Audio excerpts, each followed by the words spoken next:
콘서트에서 별걸 다 해요. 그죠? 마지막이니까 예, 좀만. 뭐야 이거. 자, 제목 신혼집 다락방.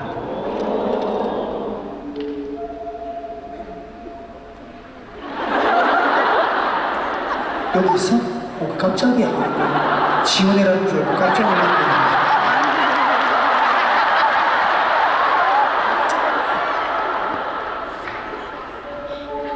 우리 사이에는 5개월 된 딸이 있었다. 우리 부부는 수중에 얼마 되지 않는 돈으로 경기도 용인 아주 작은 시골 마을에 이렇게 신혼집을 구해 이사를 가게 됐다. 그 집은 부엌이 하나 딸린 조그만 단칸방이었다. 이 집에는 다락방이 하나 있었는데 방 한쪽 벽면 허리 높이의 문이 있고 부엌의 윗 공간으로 이어져 그 끝엔 마당 쪽으로 조그만 창문이 하나 있었다.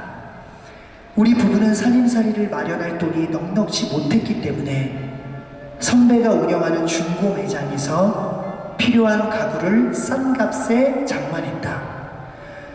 이사를 하던 날 그 선배가 집 앞까지 가구를 배달해 주었다.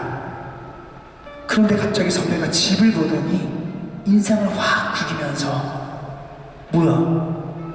이 집이야?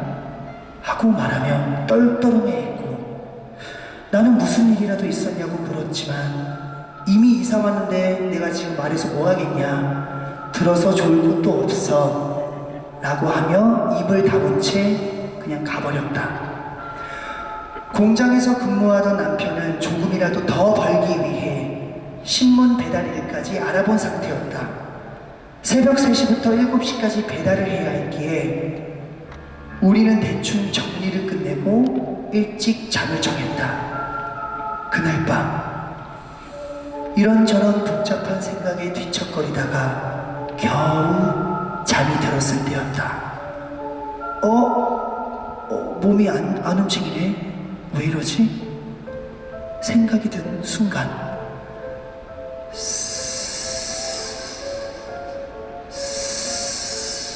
하는 소리가 들려오기 시작했다.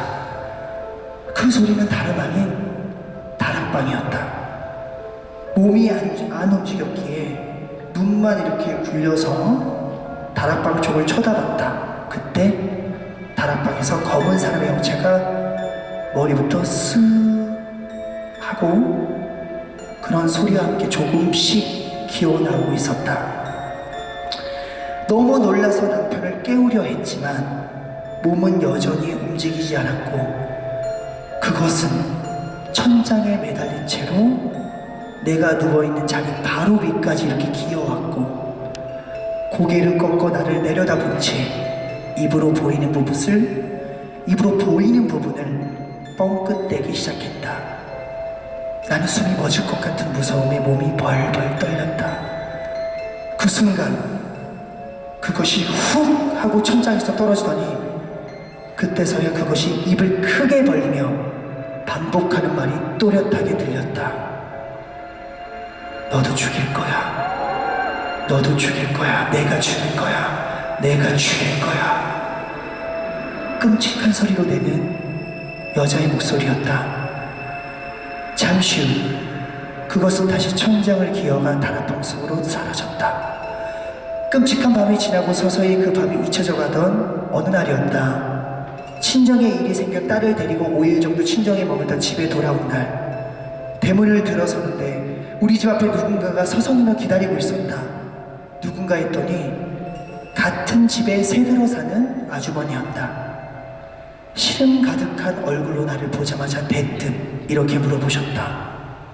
세대 괜찮아? 왜 세대 남편은 자물쇠를 몇 개씩 걸어 잠그고 있을까? 일을 가?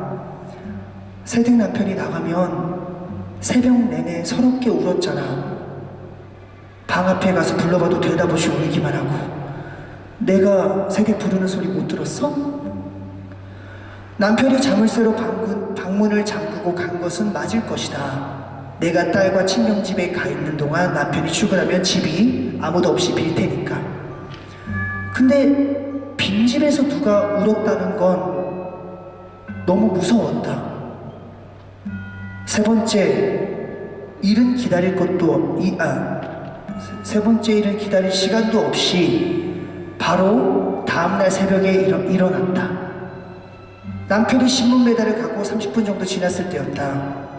방의 적막함이 예전보다 찝찝하고 서늘하게 느껴졌지만 내색하지 않고 있었다. 그때 철컥철컥 방문의 손잡이를 돌리는 소리가 들렸다. 누구세요? 물었지만 아무런 대답이 없었다. 누구세요? 다시 물었지만 문 밖은 고요할 뿐 역시 아무 대꾸가 없었다. 그날부터 나는 남편이 없는 이 집이 무서워지기 시작했다. 남편이 신문 배달을 하러 나간 뒤 꼭 새벽 3시 30분만 되면 어김없이 실체 없는 방문객이 찾아왔다. 하필 추적추적 비가 오던 날이었다. 시계바늘이 정확히 3시 30분을 가리키고 철컥철컥 하는 소리가 들려왔다. 그런데 이날은 좀 이상했다. 문 손잡이를 돌리는 소리가 얼마 나다 말고 멈춘 것이다. 그리고 어디선가 의문의 소리가 들려왔다.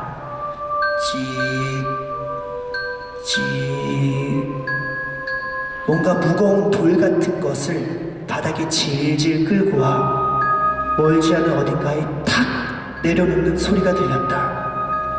이 소리는 밖으로 나 있는 부엌문 앞 그 자리쯤에서 들려오고 있었다. 다락 창문으로 누가 들어오려는 거야.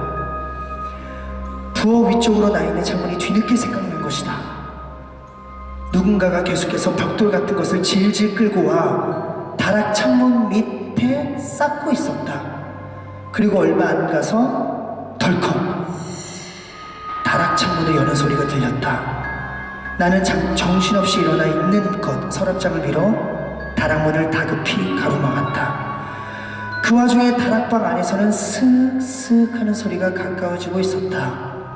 마치 사람이 배를 바닥에 대고 질질 끄는 것 같은 소리였다. 그때 쿵쿵쾅 문을 두드리는 소리와 함께 자기야 왜 그래? 문 열어 나야. 밖에서 남편의 목소리가 들려왔다. 무슨 일이냐는 남편의 말에 밖에 다락 창문으로 누군가 들어왔었다고 울면서 말했고 내 말에 남편은 밖을 살펴봤지만 황당하게도 벽돌 같은 것은 없었다. 다락방으로 누가 들어온 흔적 또한 없었다. 당장 이 집에서 나가고 싶었다. 남편에게 그동안에 이상했던 경험을 털어놓으면서 나는 아무래도 그 집에 더 있으면 안 될 것 같다 말했고 남편도 최대한 빨리 다른 집을 알아보자 했다. 집을 알아보는 동안 시댁에 머물기로 결정했다. 그런데 이 이야기를 나눈 다음날 이상한 일이 벌어졌다. 남편이 갑자기 마치 다른 사람처럼 행동하기 시작한 것이다.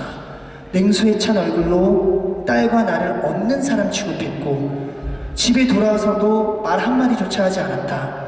그러기를 3, 4일이 지났을 때 나는 서운한 마음을 주체하지 못하고 짐도 없이 딸도 그냥 놔둔 채 집을 나와버렸다. 시어머니께 손녀를 부탁한다는 말만 전한 채 안산에 있는 큰 언니 집으로 갔다. 그런데 정말 이상한 건 그렇게 나왔으면 딸이 걱정될 만도 한데 아무런 걱정 후회도 없이 15일을 아무렇지 않게 잘 지내고 있었다. 그리고 16일째 되던 날 또 새벽 3시 30분쯤이었다. 온몸을 울리는 진동 같은 느낌이 다시 찾아왔다. 신혼집에서 느꼈던 그 느낌 역시나 몸이 움직여지지 않았다.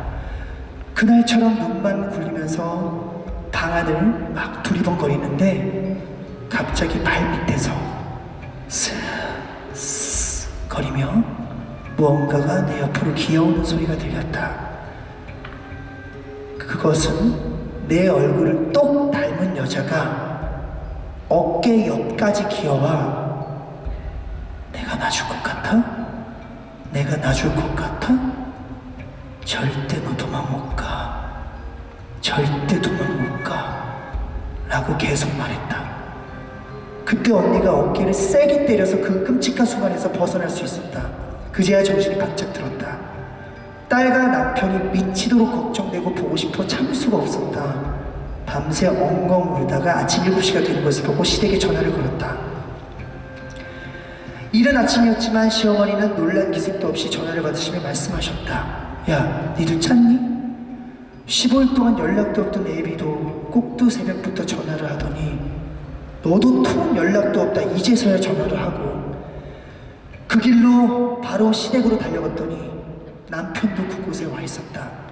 남편은 나를 만나자마자 눈물을 흘리며 자신이 그동안 무언가에 홀렸던 것 같다고 말했다. 어떤 여자가 네 어깨를 잡고 막무가내로 끌고 가더라. 꿈에서 깨고 얼마나 겁이 났는지 그제야 정신이 돌아온 것 같았어 라며 본인 역시 어젯밤 이상한 꿈을 꾸었다는 이야기를 털어놓았다. 우리는 시어머니의 이야기를 듣고 또 한 번 놀라고 말았다. 아들 내외가 15일 동안이나 아무 연락이 없어 시어머니가 그 집에 가서 우리 집을 다 빼앗다는 것이다. 짐을 빼온 바로 다음날 새벽 우리 부부는 동시에 이상한 꿈을 꾼 것이었다. 여기서 끝이 아니었다. 시어머니가 짐을 빼서 나오는 길에 동네 구멍가게에서 기이한 이야기를 들었다고 하셨다. 그 집에는 원래 젊은 부부가 살았다고 한다.